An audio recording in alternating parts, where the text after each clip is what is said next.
Et pour satisfaire la déesse nature, il va falloir, la terre-mère, il va falloir sacrifier, faire un sacrifice. Or, les gens pensent que ce qu'on appelle l'ordonnancement du cosmos, alors que cosmos ça veut dire ordre, il y avait un chaos primordial qui devient ordre, et cet ordonnancement s'est fait par un meurtre primordial d'une divinité, et il va falloir la renouveler.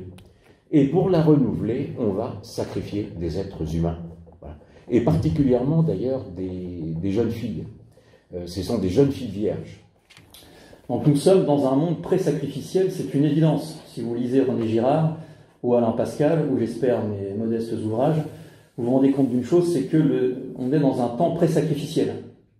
Alors qui sera le bouc émissaire? C'est toujours compliqué, on peut avoir des débats, on peut en discuter.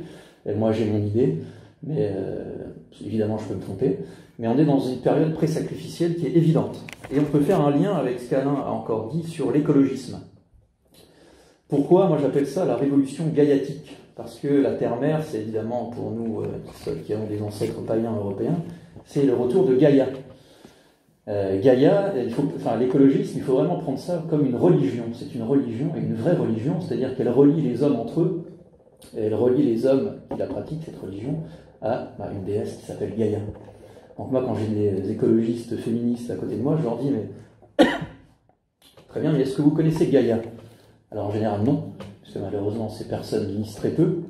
Quand vous lisez qui est Gaïa et ce que veut Gaïa, Gaïa, elle veut du sang pour régénérer son être. Et elle veut du sang de bébé, en règle générale, parce qu'il faut toujours allier la pureté et la rareté dans un sacrifice humain.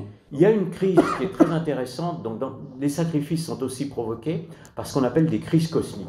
La crise cosmique, c'est la peur soit d'un déluge, évidemment, qui est une crise cosmique, soit d'une sécheresse. Mais aujourd'hui, nous avons une crise cosmique, c'est le réchauffement climatique. Donc au nom du réchauffement climatique, peut être désigné un bouc émissaire qui va évidemment être notre société, notre civilisation.